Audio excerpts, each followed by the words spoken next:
नमस्कार, आप देख रहे हैं हेडलाइंस न्यूज। दिन भर की ताज़ा खबरों के लिए चैनल को अभी सब्सक्राइब करें और वीडियो को भी लाइक कर लें और खबरों में आगे बढ़ने से पहले वीडियो को भी शेयर करें। और आप किस राज्य शहर से न्यूज को देख रहे हैं हमें कमेंट में जरूर बताएं।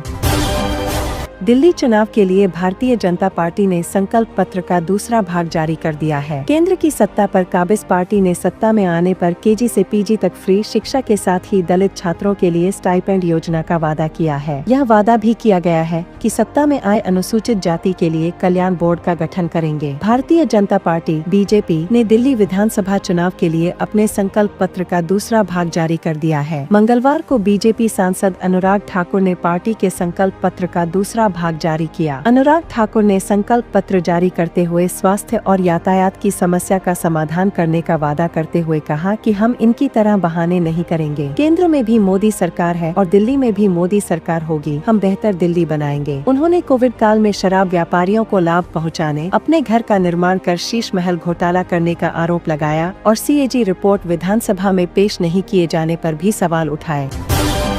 उत्तर प्रदेश के प्रयागराज में महाकुंभ चल रहा है। इसमें देश के अलावा विदेश से भी लोग शामिल हो रहे हैं। वहीं सूत्रों के हवाले से खबर मिली है कि बहुत जल्द ही प्रधानमंत्री नरेंद्र मोदी भी इसमें शामिल होने वाले हैं। जानकारी के मुताबिक नरेंद्र मोदी 5 फरवरी को महाकुंभ जाएंगे। इसके अलावा उपराष्ट्रपति जगदीप धनखड़ 1 फरवरी के महाकुंभ में शामिल होंगे। देश की राष्ट्रपति द्रौपदी मुर्मू भी प्रयागराज के महाकुंभ में शामिल होने के लिए जाएंगी। जानकारी के मुताबिक 10 फरवरी को द्रौपदी मुर्मू महाकुंभ जाएंगा।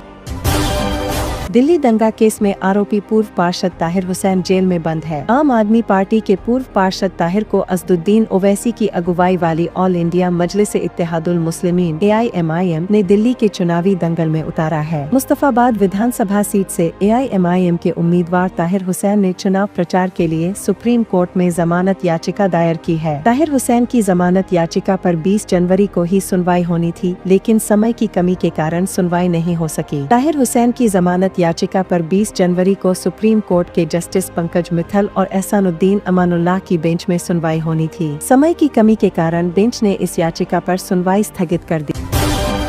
समीर वानखेड़े की तरफ से एनसीपी नेता नवाब मलिक के खिलाफ दर्ज कराए गए मामले में मुंबई पुलिस ने क्लोजर रिपोर्ट लगाने का फैसला किया। मुंबई पुलिस ने बॉम्बे हाई कोर्ट में कहा कि हमने अत्याचार अधिनियम मामले की जांच की। सबूतों के अभाव में हम मामले में क्लोजर रिपोर्ट लगा रहे हैं। बता दें कि समीर वानखेड़े IRS भारतीय राजस्व सेवा के अफसर है और उन्होंने मलिक के खिलाफ अत्याचार निरोधक अधिनियम के तहत मामला दर्ज कराया। वानखेड़े ने हाई कोर्ट में याचिका लगाकर इस मामले को CBI को सौंपे जाने की मांग की। उन्होंने पुलिस पर कार्रवाई आगे न बढ़ाने का आरोप लगाया। मौजूदा समय में वानखेड़े करदाता सेवाओं के निदेशालय में अतिरिक्त आयुक्त के पद पर तैनात हैं और SC महार समुदाय से आते हैं। उनकी याचिका पर हाई कोर्ट ने मुंबई पुलिस से जानकारी मांगी। इस पर अतिरिक्त लोक अभियोजक SS कौशिक ने न्यायमूर्ति रेवती मोहिते डेरे और न्यायमूर्ति नीला गोखले की खंडपीठ को बताया कि 2022 अत्याचार मामले की जाँच के बाद पुलिस ने सीसमरी रिपोर्ट दाखिल करने का फैसला किया।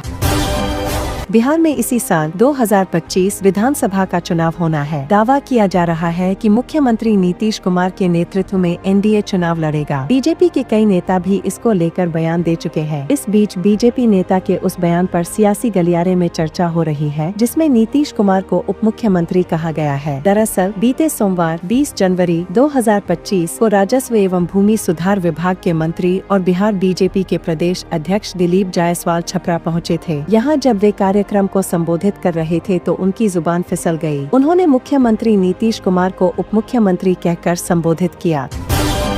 वक्फ अधिनियम पर गठित JPC की बैठक मंगलवार को उत्तर प्रदेश की राजधानी लखनऊ में हुई। भारतीय जनता पार्टी के सांसद और JPC चीफ जगदम्बिका पाल की अध्यक्षता में हुई बैठक में सभी दलों के सांसद, यूपी सरकार के मंत्री भी पहुंचे। बैठक के बाद उत्तर प्रदेश सरकार में मंत्री दानिश अंसारी ने बताया कि आज की मीटिंग बहुत सकारात्मक रही। यूपी सरकार वक्फ संशोधन बिल के समर्थन में है। उन्होंने कहा कि सबकी भावना है कि गरीब मुसलमानों का कल्याण हो, वक्फ की जमीन रेगुलेट हो और सही उपयोग में आए। वहीं खालिद राशिद फिरंगी महली ने कहा कि हम लोगों को JPC की मीटिंग में बुलाया गया है। हम उम्मीद करते हैं कि जो हमारे संशोधन है, हमारे जो मुद्दे हैं, उनका समाधान किया जाएगा।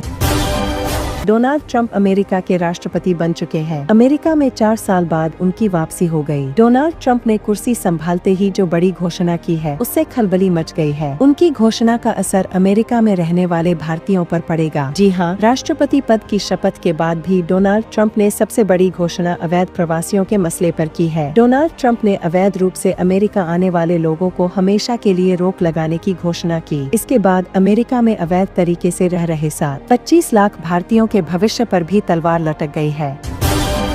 दिल्ली विधानसभा चुनाव में नामांकन और नाम वापसी की प्रक्रिया पूरी होने के बाद अब प्रचार की बारी है। सत्ताधारी आम आदमी पार्टी से लेकर विपक्षी भारतीय जनता पार्टी बीजेपी तक हर दल के बड़े नेता चुनावी रैलियों के जरिए एक दूसरे को घेर रहे हैं। दिल्ली के दंगल में अब रामायण, रावण और मारीच की भी एंट्री हो गई है। आम आदमी पार्टी के सीएम कैंडिडेट अरविंद केजरीवाल के एक बयान को आधार बनाकर बीजेपी ने उनके खिलाफ मोर्चा खोल दिया है। बीजेपी ने केजरीवाल को फर्जी हिंदू बताते हुए उनके बयान को सनातन का अपमान बताया है। इस पूरे मामले को लेकर अब आम आदमी पार्टी भी आक्रामक मोड में आ गई है। बीजेपी के आरोप पर अरविंद केजरीवाल ने पलटवार किया है।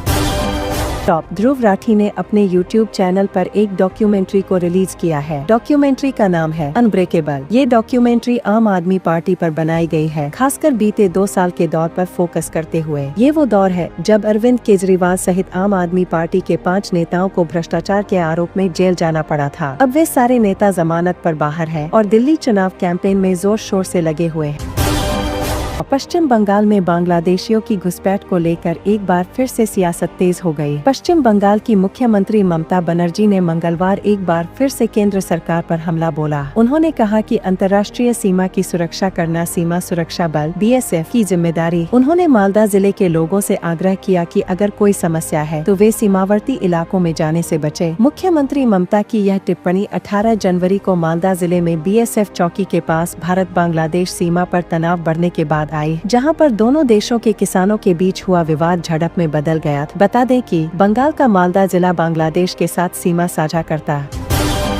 कांग्रेस ने मंगलवार को कहा कि 22वां विधि आयोग समान नागरिक संहिता पर अपनी रिपोर्ट सौंपे बिना ही खत्म हो गया, जबकि उत्तराधिकारी पैनल की वास्तविक संरचना की घोषणा अभी तक नहीं की गई है, और पूछा कि मोदी सरकार ऐसे सम्मानित निकाय के साथ लापरवाही क्यों बरत रही। विपक्षी दल का यह बयान उत्तराखंड के मुख्यमंत्री पुष्कर सिंह धामी के उस बयान के एक दिन बाद आया है, जिसमें उन्होंने कहा था कि समान नागरिक संहिता UCC के तहत नियमों को मंजूरी दे दी गई है और राज्य में इसके कार्यान्वयन की तिथि जल्द घोषित की जाएगी।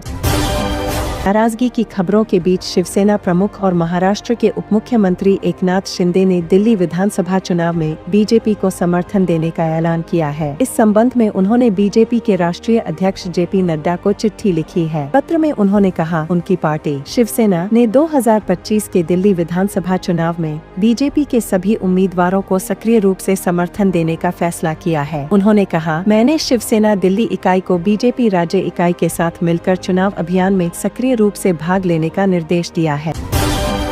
विधानसभा चुनाव से पहले आम आदमी पार्टी को झटका लगा है। मंगलवार 21 जनवरी को 2 निगम पार्षद और एक पूर्व विधायक आपको छोड़कर बीजेपी में शामिल हो गए। इसके अलावा सांसद संजय सिंह के प्रतिनिधि विजेंद्र चौधरी ने बीजेपी का दामन थाम लिया। मंगलवार को गोंडा से साल 2015 से 20 में विधायक रहे श्रीदत्त शर्मा आम आदमी पार्टी को झटका देते हुए बीजेपी के साथ चले गए। इसके अलावा भजनपुरा से निगम पार्षद रेखा रानी और ख्याला से पार्षद शिल्पा कौर बीजेपी में शामिल हो गयी। इन्हें हर्ष मल्होत्रा, मनोज तिवारी और कमलजीत सहरावत ने बीजेपी में शामिल कराया। बिहार में 70वीं BPSC PT परीक्षा को रद्द करने को लेकर अभ्यर्थी अभी भी अड़े हुए हैं। पटना के गर्दनी बाग में कई BPSC कैंडिडेट्स धरना पर बैठे हैं। छात्रों के इस मुद्दे लेकर तमाम राजनीति भी हुई है। जन स्वराज के प्रशांत किशोर, नेता प्रतिपक्ष तेजस्वी यादव और निर्दलीय सांसद पप्पू यादव ने इस बहाने नीतीश सरकार पर खूब प्रहार भी किए। अब कांग्रेस सांसद राहुल गांधी भी बिहार सरकार पर लगातार हमलावर है। हाल में जब 18 जनवरी को संविधान बचाओ को लेकर आयोजित कार्यक्रम के लिए पटना आए थे तो उन्होंने BPSC अभ्यर्थियों से मुलाकात की थी। वहां अभ्यर्थियों ने उन्हें अपने मुद्दों के बारे में बताया था। अब राहुल गांधी ने इसको लेकर एक एडिटेड वीडियो अपने सोशल मीडिया अकाउंट पर जारी किया है। इस वीडियो में BPSC अभ्यर्थियों के बयानों को दिखाते हुए राहुल गांधी की बातचीत दिखाई गई है। इस वीडियो के जरिए एक बार फिर नीतीश सरकार पर हमला किया गया है।